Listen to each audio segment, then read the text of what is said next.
नमस्कार, जय जोहार। क्या आप भी गवर्नमेंट एग्जाम्स की तैयारी करना चाहते हैं? क्या आप भी मेमोरी टेक्निक्स और ट्रिक्स के जरिए बहुत ही कम समय में स्मार्ट स्टडी करना चाहते हैं? क्या आप चाहते हैं कि सीजी व्यापम टॉपर आपको पढ़ाए?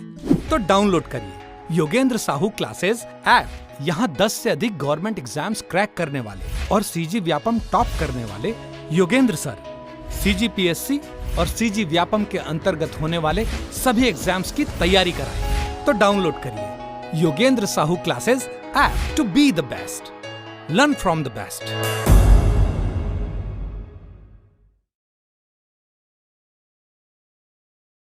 कोई भी सपना साकार करने के लिए सबसे जरूरी है सही कोच का होना। चुनिए Yogendra Sahu classes first rank को और करे अपने सीजी व्यापम CGPSC का सपना साकार। Download the app now. Hello everyone, आपका Yogendra Sahu online classes YouTube channel में आपका स्वागत है, अभिनंदन है। अगर आपने Yogendra Sahu online classes YouTube channel को सब्सक्राइब नहीं किया तो बेटा चैनल को सब्सक्राइब कर लीजिए। चलिए इस वीडियो को स्टार्ट करते हैं। सीधी बात, नो बकवास। मौसम की दीर्घकालीन अवस्था को क्या कहते हैं? ऑप्शन नंबर ए मौसम, ऑप्शन नंबर बी जलवायु, ऑप्शन नंबर सी ए और बी दोनों, ऑप्शन नंबर डी उपयुक्त सभी। जिसको जिसको भी आंसर पता है बेटा आंसर जो है कमेंट बॉक्स में लिखते चले जाएंगे। मौसम की दीर्घकालीन अवस्था को बोला है, मौसम की दीर्घकालीन अवस्था को कहते हैं बेटा जलवायु कहते हैं। ऑप्शन नंबर बी जो है इसका सही आंसर हो जाएगा।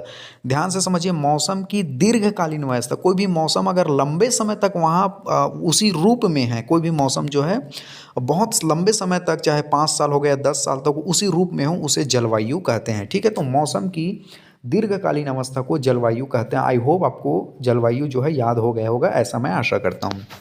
चलिए अगले क्वेश्चंस की ओर बढ़ेंगे बेटा। क्वेश्चन नंबर है 2, जलवायु की अल्पकालीन अवस्था को क्या कहते हैं? इसलिए कॉन्सेप्ट मैं क्लियर करा देता हूँ बेटा। इससे पहले हमने क्वेश्चन में देखा कि मौसम की दीर्घकालीन अवस्था, ध्यान से समझिए, मौसम की दीर्घकालीन अवस्था को जलवायु कहते हैं, लेकिन यहाँ पर जलवायु की अल्पकालीन अवस्था को क्या कहते हैं? ऑप्शन नंबर ए पवनों की दिशा, ऑप्शन नंबर बी मृदा की प्रकृति, ऑप्शन नंबर सी मौसम, ऑप्शन नंबर डी उपयुक्त सभी। इसका जो सही आंसर हो जाएगा बेटा ऑप्शन नंबर सी मौसम।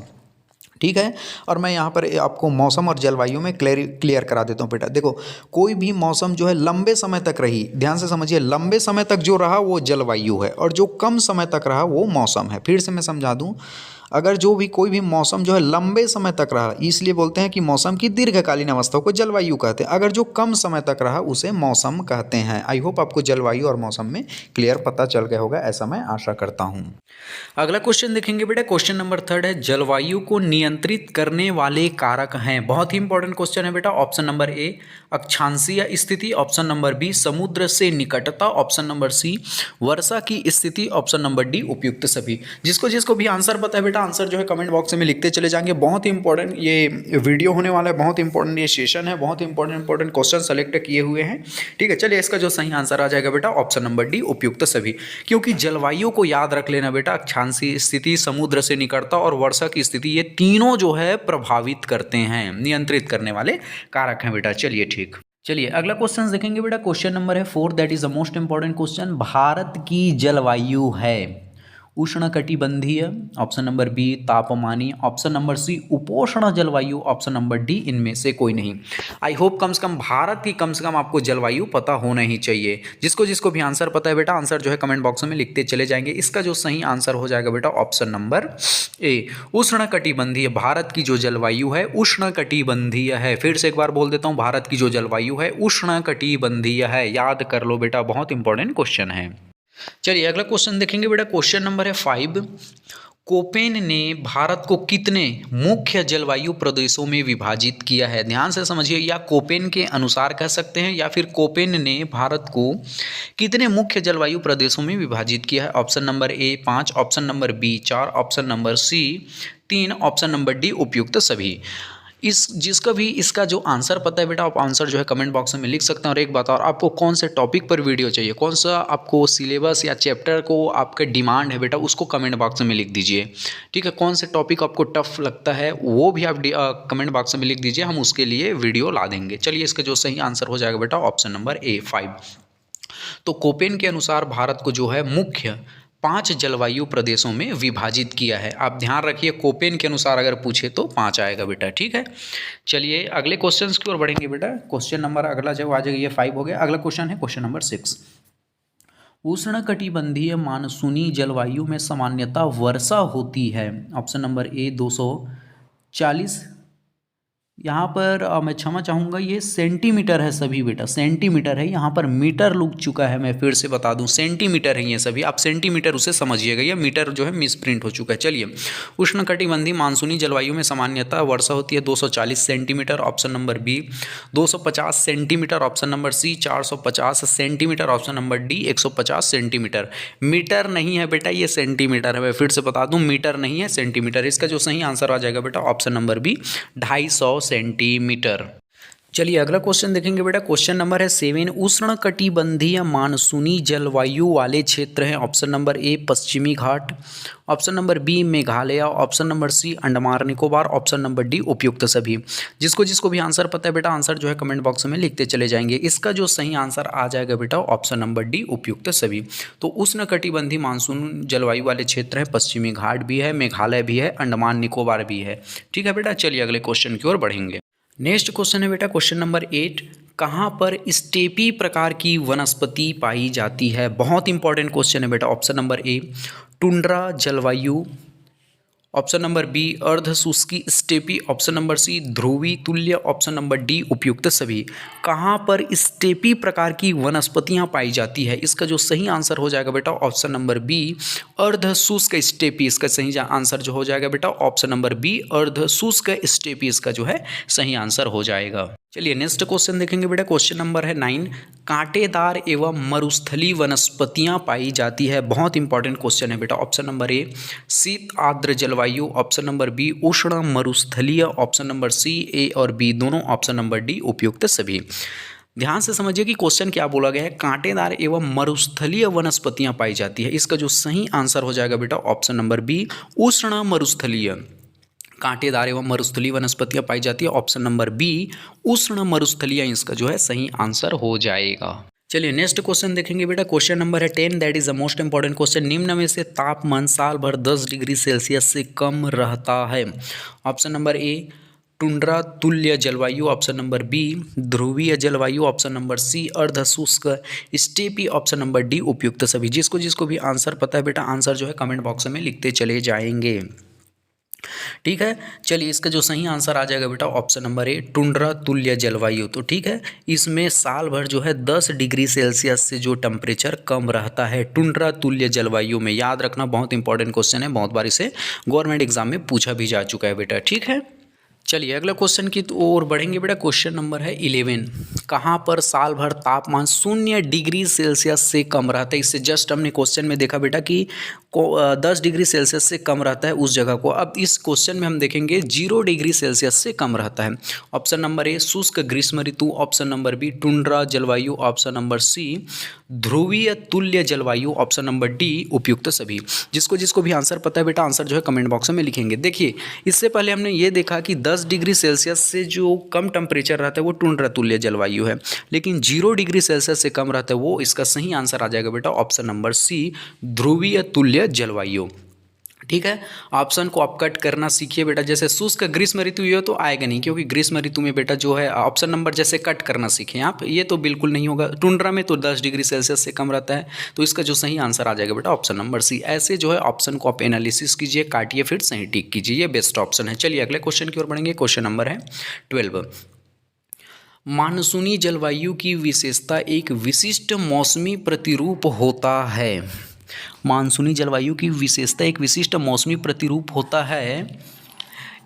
ठीक है, इसका ऑप्शन में पढ़ेंगे। ऑप्शन नंबर ए ऋतु, ऑप्शन नंबर बी हिमपात, ऑप्शन नंबर सी हिमनद, ऑप्शन नंबर डी उपयुक्त सभी।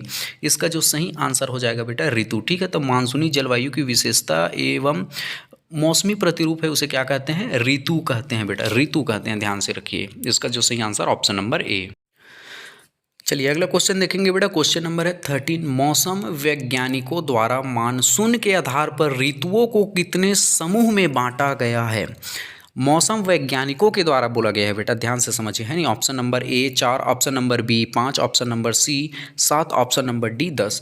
तो ध्यान से एक बार समझ लिए, मौसम वैज्ञानिकों द्वारा मानसून के आधार पर, वो भी बोला है मानसून के आधार पर ऋतुओं को कितने भागों में बांटा गया। इसका जो सही आंसर आ जाएगा बेटा ऑप्शन नंबर ए 4। ठीक है, तो 4 भागों में बांटा गया है बेटा, इसको याद कर लेना, बहुत इंपॉर्टेंट क्वेश्चन है बेटा। ठीक है, चलिए अगले क्वेश्चन की ओर बढ़ेंगे बेटा। जलवायु का शब्द है या जलवायु शब्द है, ऑप्शन नंबर ए फारसी भाषा से, ऑप्शन नंबर बी अरबी भाषा से, ऑप्शन नंबर सी तुर्की भाषा से, या ऑप्शन नंबर डी उपयुक्त सभी। तो आपको इतना तो पता होना चाहिए बेटा कि जो जलवायु शब्द है किस भाषा से लिया गया है। इसका जो सही आंसर आ जाएगा बेटा ऑप्शन नंबर ए फारसी भाषा। जलवायु जो है फारसी भाषा से लिया गया है। ठीक है बेटा, और एक बार और बता दूं, अगर आप Yogendra Sahu online classes YouTube channel पर नए तो बेटा चैनल को सब्सक्राइब कर लेना। ठीक है, क्योंकि ऐसी ही इंपॉर्टेंट वीडियो आएंगी जो आपको बहुत ही आपको मज़ा देगी, बहुत ही आपको सफलता के करीब ले जाएगी। अगर आप कोर्स खरीदना चाहते हैं बेटा CGPSC या CG व्यापम का, तो आप यो एप्लीकेशन में जाकर जो है प्ले स्टोर से जाकर एप्लीकेशन को डाउनलोड कर लेना बेटा। ठीक है, चलिए नेक्स्ट क्वेश्चन की ओर देखेंगे। जलवायु का अर्थ है, इससे जस्ट पहले हमने क्वेश्चन में देखा बेटा जलवायु शब्द किस भाषा से लिया गया है, और इस क्वेश्चन में हम देखेंगे कि जलवायु का शाब्दिक अर्थ क्या है। ऑप्शन नंबर ए पवनों की दिशा, ऑप्शन नंबर बी ऋतुओं की दिशा, ऑप्शन नंबर सी वेगों की दिशा, ऑप्शन नंबर डी उपयुक्त सभी। इसका तो आंसर आपको पता होना चाहिए बेटा। देखो, जैसे जलवायु शब्द जो है फारसी भाषा से लिया गया और इसका जो अर्थ होता है बेटा ऋतुओं की दिशा। ठीक है, ध्यान से समझ लीजिएगा, ऑप्शन नंबर इसका जो बी है सही आंसर हो जाएगा। जलवायु का शाब्दिक अर्थ होता है ऋतुओं की दिशा। ठीक बेटा, चलिए नेक्स्ट क्वेश्चन देखेंगे बेटा, बहुत इंपॉर्टेंट क्वेश्चन है। शीत ऋतु या शीतकालीन मानसून की समय है, इतना तो आपको पता होना ही चाहिए बेटा। चलिए फिर भी ऑप्शन पढ़ते हैं। ऑप्शन नंबर ए 15 जनवरी से 15 दिसंबर, ऑप्शन नंबर बी 15 दिसंबर से 15 मार्च, ऑप्शन नंबर सी ए और बी दोनों, ऑप्शन नंबर डी उपयुक्त सभी। आई होप इसका तो आंसर आपको पता होगा ही। चलिए जितने भी लोग हैं कमेंट बॉक्स में आंसर जो है लिखते चले जाएंगे बेटा। शीत ऋतु या शीतकालीन मानसून का समय कब से कब तक रहता है? 15 जनवरी से 15 दिसंबर, इसका जो सही आंसर हो जाएगा। ठीक है, 15 जनवरी से 15 दिसंबर, ऑप्शन नंबर ए इसका सही आंसर हो जाएगा। ठीक है, याद रख लेना बेटा, इस डेट को बहुत बार इसे पूछा भी जा चुका है। नेक्स्ट क्वेश्चन की ओर बढ़ेंगे बेटा। ग्रीष्म ऋतु या समर सीजन का समय है, इससे जस्ट हमने क्वेश्चन में देखा शीत ऋतु का समय देखा, इसमें हम देखेंगे ग्रीष्म ऋतु या समर सीजन का समय कहलाता है। ऑप्शन नंबर ए 1 अप्रैल से 12 मार्च, ऑप्शन नंबर बी 15 मार्च से 15 जून, ऑप्शन नंबर सी 1 अक्टूबर से 1 मई, ऑप्शन नंबर डी उपयुक्त सभी। जिसको जिसको भी आंसर पता है बेटा आंसर जो है कमेंट बॉक्स में लिख दीजिएगा। ठीक है, इतना तो आपको पता होना चाहिए कि शीतकालीन का समय कब से कब रहता है, ग्रीष्म ऋतु का कब से कब रहता है बेटा। ठीक है, इसका जो सही आंसर हो जाएगा 15 ग्रीष्म ऋतु का 15 जो ऑप्शन नंबर बी बेटा। ठीक है, 15 मार्च से 15 जून। ठीक है बेटा, आई होप आपको अच्छे से समझ आ गया होगा, ऐसा मैं आशा करता हूँ। चलिए नेक्स्ट क्वेश्चन की ओर बढ़ते हैं। चलिए 18 वर्षा ऋतु या रैनी सीजन का समय है। देखो सबसे पहले हमने 16वें क्वेश्चन में देखा शीत ऋतु का समय, फिर 17वें क्वेश्चन में देखा ग्रीष्म ऋतु का सीजन का समय, और अब देखेंगे वर्षा ऋतु या रैनी सीजन का समय कब से कब तक रहता है। चलिए ऑप्शन नंबर ए 1 अगस्त से 12 नवंबर तक, ऑप्शन नंबर बी 15 जून से 15 सितंबर तक, ऑप्शन नंबर सी ए और बी दोनों, ऑप्शन नंबर डी उपयुक्त सभी। आई होप इसका तो कम से कम आपको पता होना चाहिए बेटा, आंसर जो है कमेंट बॉक्स में लिख दीजिएगा। इसका जो सही आंसर आ जाएगा बेटा 15 जून से 15 सितंबर। ठीक, ऑप्शन नंबर बी 15 जून से 15 सितंबर। वर्षा ऋतु का सीजन कब से स्टार्ट होता है? 15 जून से लेकर 15 सितंबर तक रहता है। चलिए नेक्स्ट क्वेश्चन देखेंगे बेटा, क्वेश्चन नंबर है 19। शीत ऋतु में भूमध्य सागर से उठने वाला शीतोष्ण चक्रवात किसके सहारे भारत में प्रवेश करता है? बहुत इंपॉर्टेंट क्वेश्चन है बेटा, एक बार फिर से मैं पढ़ देता हूं ताकि आपको क्लियर हो जाए। शीत ऋतु में भूमध्य सागर से उठने वाला शीतोष्ण चक्रवात किसके सहारे भारत में प्रवेश करता है? ऑप्शन नंबर ए पवनों के द्वारा, ऑप्शन नंबर बी समुद्रों के द्वारा, ऑप्शन नंबर सी पश्चिमी जेट स्ट्रीम के द्वारा, ऑप्शन नंबर डी उपयुक्त सभी। जिसको जिसको भी आंसर पता है बेटा आंसर जो है कमेंट बॉक्स में लिखते चले जाएंगे। इसका जो सही आंसर हो जाएगा बेटा ऑप्शन नंबर सी पश्चिमी जेट स्ट्रीम, पश्चिमी जेट स्ट्रीम। ठीक है, तो पश्चिमी जेट स्ट्रीम के सहारे ही भारत में ये जो है प्रवेश करता है। चलिए अगला क्वेश्चन देखेंगे बेटा। क्वेश्चन नंबर है 20। ग्रीष्म ऋतु सूर्य खिसक जाता है। तो बहुत इंपॉर्टेंट क्वेश्चन है।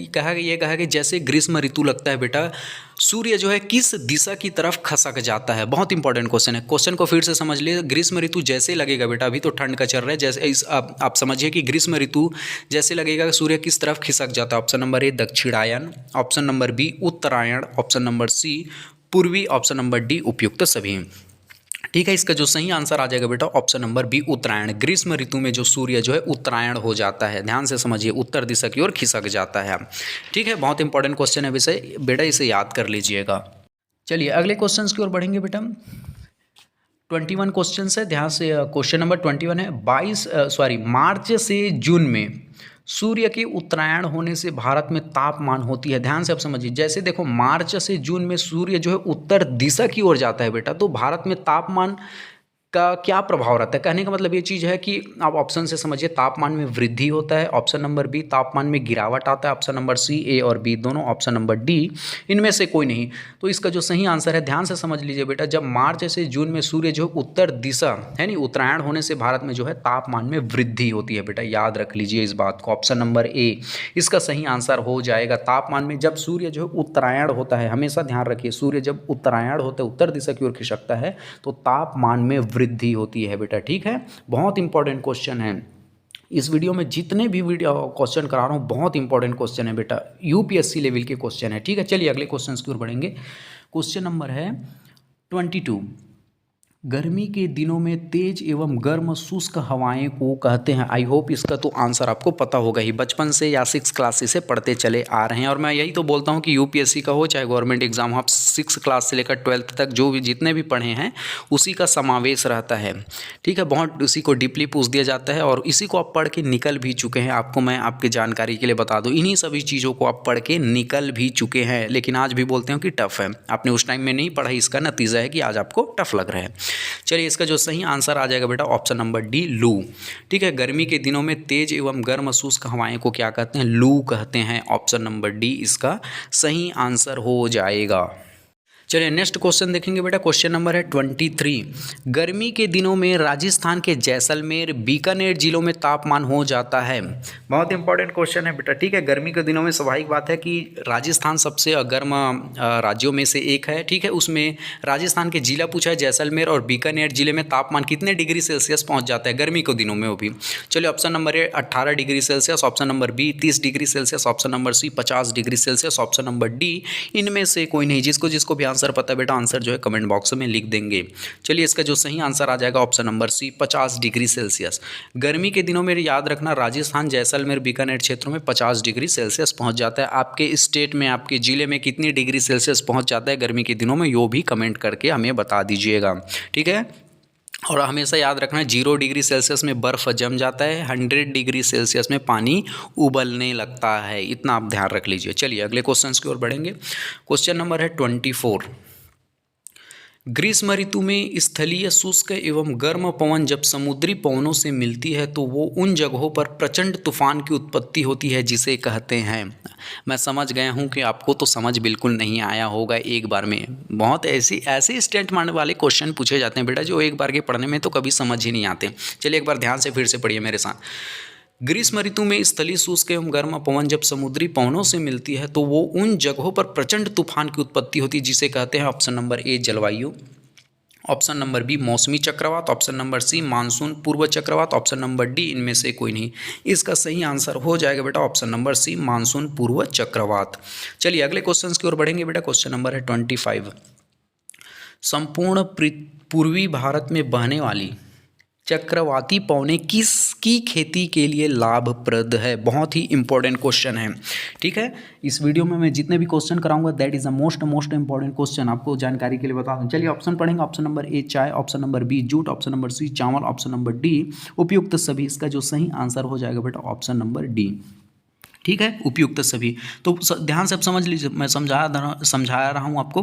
संपूर्ण पूर्वी भारत में बहने वाली चक्रवाती पवनें जो है चाय की खेती के लिए, जूट की खेती और चावल की खेती के लिए बहुत ही उपयुक्त है, लाभकारी है। ठीक है बेटा, चलिए अगला क्वेश्चन देखेंगे बेटा। क्वेश्चन नंबर है 26। असम पश्चिम बंगाल में नार्वेस्टर का स्थानीय नाम है। बहुत इंपॉर्टेंट क्वेश्चन है। असम और पश्चिम बंगाल में नार्वेस्टर का स्थानीय नाम है। ऑप्शन नंबर ए काल बैसाखी, ऑप्शन नंबर बी विनाशकारी पवने, ऑप्शन नंबर सी ए और बी दोनों, ऑप्शन नंबर डी इनमें से कोई नहीं। बहुत बहुत बहुत इंपॉर्टेंट क्वेश्चन आज इस वीडियो में जितने भी क्वेश्चन करा रहा हूँ बहुत ही इंपॉर्टेंट है बेटा, ठीक है। चलिए इसका जो सही आंसर हो जाएगा बेटा ऑप्शन नंबर सी ए और बी दोनों, क्योंकि असम में और पश्चिम बंगाल में जो नार्वेस्टर के स्थानीय नाम है काल बैसाखी भी कहते हैं और विनाशकारी पवने भी इसे कहते हैं। याद कर लीजिएगा, बहुत इंपॉर्टेंट क्वेश्चन है बेटा, ठीक है। चलिए क्वेश्चन देखेंगे बेटा, क्वेश्चन नंबर है 27। काल बैसाखी का अर्थ होता है, that is a most important questions. चलिए ऑप्शन नंबर पढ़ते हैं। ऑप्शन नंबर ए चैत के माह में चलने वाले पवने, ऑप्शन नंबर बी बैसाख के महीने में आने वाली पवने, ऑप्शन नंबर सी ए और बी दोनों, ऑप्शन नंबर डी इनमें से कोई नहीं। बहुत इंपॉर्टेंट क्वेश्चन है बेटा, ठीक है। आई होप आपको क्वेश्चन देखकर और ऑप्शन देखकर आपको आंसर का अंदाजा लग गया होगा, ठीक है। काल बैसाखी का अर्थ होता है, इसका जो सही आंसर हो जाएगा बेटा ऑप्शन नंबर बी बैसाख के महीने में आने वाली पवने, ऑप्शन नंबर बी, ठीक है। बैसाख के महीने में आने वाली पवने, बैसाखी, काल बैसाखी का यही अर्थ होता है, ठीक है बेटा। चलिए नेक्स्ट क्वेश्चन देखेंगे, that is a most important question. Karnataka एवं केरल में प्रवाहित पवने जो कॉफ़ी के फूलों के खिलने में सहायक है। बहुत इंपॉर्टेंट क्वेश्चन है, कॉफ़ी है नहीं, कॉफ़ी पीने वाला कॉफ़ी मैं बात कर रहा हूँ, ठीक है। फिर से क्वेश्चन समझिए, कर्नाटका एवं केरल में प्रवाहित पवने जो कॉफ़ी के फूलों के खिलने में सहायक है। Option number A nor'wester, option number B Kal Baisakhi, option number C cherry blossom, option number D इनमें से कोई नहीं। बहुत बहुत इंपॉर्टेंट क्वेश्चन है, रट लेना, इसे याद कर लेना, ठीक है। तो कर्नाटका एवं केरल में प्रवाहित पवने जो कॉफ़ी के फूलों में, जो पीने वाला कॉफ़ी है उसी है बेटा, उसके फूलों के खिलने में जो सहायक है उसे क्या कहते हैं, cherry blossom, cherry blossom, cherry blossom. Option number C इसका सही आंसर हो जाएगा। बहुत इंपॉर्टेंट क्वेश्चन है, बहुत बार इसे सीजीपीएससी हो या सीजीव्यापम या यूपीएससी के एग्जाम में पूछा जा चुका है। चलिए अगला क्वेश्चन की ओर बढ़ेंगे बेटा, क्वेश्चन नंबर है 29। ग्रीष्म ऋतु के अंत में आने वाला मानसूनी फुहार है जो आम के जल्दी पकने में सहायक होता है, that is the most important question, ठीक है। चलिए ऑप्शन नंबर ए आम्रवृष्टि, ऑप्शन नंबर बी आम्रवर्षा, ऑप्शन नंबर सी आम्र बौछार, ऑप्शन नंबर डी उपयुक्त सभी, ठीक है। ध्यान से एक बार क्वेश्चन मैं फिर से रिपीट करा देता हूँ। ग्रीष्म ऋतु के अंत में आने वाला यह मानसूनी फुहार है बेटा जो आम के जल्दी पकने में सहायक, इसका जो सही आंसर हो जाएगा बेटा ऑप्शन नंबर डी उपयुक्त सभी। इसे ही आम्रवृष्टि, आम्रवर्षा या आम्र बौछार कहते हैं। बहुत इंपॉर्टेंट क्वेश्चन है बेटा, याद कर लीजिएगा, बहुत बार इसे गवर्नमेंट एग्जाम में पूछा भी जा चुका है। चलिए नेक्स्ट क्वेश्चन देखेंगे बेटा, नेक्स्ट क्वेश्चन है 30, that is the most important question. आम के पहाड़ी क्षेत्रों में चाय के बागानों में होने वाली वर्षा है, ध्यान से, असम के पहाड़ी क्षेत्रों में चाय के बागानों में होने वाली वर्षा को क्या कहते हैं। ऑप्शन नंबर ए बोडो चिल्ली, option number B tea shower Assam, option number C A और बी दोनों, ऑप्शन नंबर डी इनमें से कोई नहीं। बहुत इंपॉर्टेंट क्वेश्चन है बेटा, इसका जो सही आंसर हो जाएगा बेटा सी, ऑप्शन नंबर ए और बी दोनों, ठीक है। तो असम के पहाड़ी क्षेत्रों में चाय के बागानों में होने वाली वर्षा को बोडो चिल्ला और टी सावर दोनों नामों से जानते हैं, ठीक है। बहुत इंपॉर्टेंट क्वेश्चन है, याद कर लीजिएगा इसे, ठीक है। ए और बी दोनों, सी ऑप्शन नंबर सी इसका जो है सही आंसर आ जाएगा। और आप कमेंट करके भी बताइए आपको वीडियो कैसे लगा बेटा, ठीक है। चलिए अगले क्वेश्चंस की ओर बढ़ेंगे। क्वेश्चन नंबर है 31। भारत में औसत वार्षिक वर्षा होती है, that is the most important question. Bharat में औसत वार्षिक वर्षा पूछा है बेटा, हमारे इंडिया में औसत वार्षिक वर्षा। चलिए option number A 135 centimetre, option number B 125 centimetre, option number C 140 centimetre, option number D इनमें से कोई नहीं। जिसको भी आंसर पता है बेटा, आंसर जो है कमेंट बॉक्स में लिखते चले जाएंगे। चलिए इसका जो सही आंसर हो जाएगा option number B 125 centimetre Bharat का औसत वार्षिक वर्षा है, ऑप्शन नंबर बी 125 सेंटीमीटर, ठीक है बेटा। नेक्स्ट क्वेश्चन की ओर बढ़े। नेक्स्ट क्वेश्चन है बेटा, क्वेश्चन नंबर है 32, that is the most important questions. Bharat में वर्षा के वितरण में भिन्नता है, इसके कारण संपूर्ण भारत को वर्षा वितरण के आधार पर कितने वर्गों में बांटा गया है। मैं फिर से क्वेश्चन आपको समझा देता हूँ। भारत में वर्षा के वितरण में भिन्नता है, स्वाभाविक बात है बेटा, भारत में वर्षा के वितरण में भिन्नता है। मैं आपको क्वेश्चन भी समझा देता हूँ। भिन्नता का मतलब ये चीज़ है कि कहीं पर ज़्यादा वर्षा होता है, कहीं पर कम वर्षा होता है, कहीं पर मध्यम वर्षा होता है, कहीं पर होता ही नहीं है, इसी को वितरण की भिन्नता कहते हैं, ठीक है। इसके कारण संपूर्ण भारत को वर्षा वितरण के आधार पर कितने भागों में बांटा गया, इसका ऑप्शन पढ़ें। Option number A 4, option number B 5, option number C 6, option number D 7। इसका जो सही आंसर हो जाएगा बेटा ऑप्शन नंबर ए 4। ठीक है, तो भारत को वर्षा की वितरण की भिन्नता के आधार पर जो है 4 भागों में बांटा गया है। मैं फिर से बता दूं कि भारत में हर जगह अलग अलग वर्षा होती है, कहीं पर ज़्यादा, कहीं पर कम, कहीं पर मध्यम, कहीं पर सूखा, कहीं पर सबसे अधिक वर्षा होती है। ठीक है, चलिए अगले क्वेश्चन की ओर बढ़ेंगे। क्वेश्चन नंबर है 33, that is the most important question. निम्न में से अत्यधिक वर्षा वाले क्षेत्र हैं। मैंने अभी अभी बोला कि भारत में कहीं पर सबसे ज़्यादा वर्षा होती है, कहीं पर मध्यम वर्षा होती है, कहीं पर कम वर्षा होती है। उसी प्रकार ये पूछा गया है कि सबसे अत्यधिक वर्षा वाले क्षेत्र हैं। Option number A Andaman Nicobar, option number B पश्चिमी घाट प्रदेश, option number C Meghalaya, option number D उपयुक्त सभी। That is the most important question. इसका जो सही आंसर आ जाएगा बेटा ऑप्शन नंबर डी उपयुक्त सभी। ठीक है, क्योंकि ये अंडमान जो निकोबार है, पश्चिमी घाट प्रदेश और मेघालय, इन्हीं क्षेत्रों में सबसे ज़्यादा अत्यधिक वर्षा होती है भारत में। ठीक है बेटा, चलिए अगले क्वेश्चन की ओर बढ़ेंगे। क्वेश्चन नंबर है 34, बहुत इंपॉर्टेंट क्वेश्चन है। सर्वाधिक वर्षा मासिनराम में कितने सेंटीमीटर वर्षा होती है? बहुत इंपॉर्टेंट क्वेश्चन है। चलिए option number A 1141 centimetre, option number B 1241 centimetre, option number C 941 centimetre, option number D उपयुक्त सभी। मैं हमेशा ये बात बोलता हूँ बेटा, आप डिजिट वाले जितने भी क्वेश्चन होते हैं उसे कंठस्थ याद कर लीजिएगा। चलिए इसका जो सही आंसर आ जाएगा बेटा ऑप्शन नंबर ए 1141 सेंटीमीटर। सर्वाधिक वर्षा मासिनराम में होती है। ठीक है, वो भी कितने 1141 सेंटीमीटर। याद कर लो, मासिनराम में सबसे अधिक वर्षा 1141 सेंटीमीटर, 1141 सेंटीमीटर। चलिए अगले क्वेश्चन की ओर बढ़ेंगे। इस वीडियो का लास्ट क्वेश्चन है, 35 क्वेश्चन है। न्यून वर्षा वाले क्षेत्र हैं। ऑप्शन नंबर ए पश्चिमी Rajasthan, option number B Ladakh, option number C वृष्टि छाया, ऑप्शन नंबर डी उपयुक्त सभी। जिसको भी आंसर पता है बेटा आंसर जो है कमेंट बॉक्स में लिख देंगे। इसका जो सही आंसर हो जाएगा बेटा ऑप्शन नंबर डी उपयुक्त सभी। भारत में पश्चिमी राजस्थान हो गया, लद्दाख हो गया और वृष्टि छाया, इन सभी जगह पर न्यून वर्षा होती है। न्यून का मतलब बहुत कम वर्षा होती है। ठीक है, बहुत इंपॉर्टेंट क्वेश्चन है। ऑप्शन नंबर डी उपयुक्त, इसका जो है सही आंसर हो जाएगा। आपको और कौन से टॉपिक पर वीडियो चाहिए इसको भी हमें बता दीजिएगा। अगर आप Yogendra Sahu online classes YouTube channel पर नए हैं तो बेटा चैनल को सब्सक्राइब कर लीजिएगा। सब्सक्राइब करने से ये होगा बेटा कि आपको इतने ऐसे इंपॉर्टेंट वीडियो आएंगे आपके जो एग्जाम के दृष्टिकोण से बहुत महत्वपूर्ण, जो आपके अकॉर्डिंग टू द सिलेबस रहते हैं, आपको तुरंत पता चल जाएगा। दोस्तों में भी शेयर कीजिए। आपको कमेंट करके ये भी बताइए कि आपको वीडियो कैसे लगा। और हाँ बेटा, अगर आप CGPSC CG व्यापम की तैयारी कर रहे हैं तो योगेंद्र साहू जो क्लासेस है एप्लीकेशन, उसे प्ले स्टोर में जाकर के आप डाउनलोड कर सकते हैं। ठीक है, और कुछ भी जानकारी चाहिए आप संपर्क कर सकते हैं बेटा। ठीक है, चलिए थैंक यू वेरी मच। जय हिंद।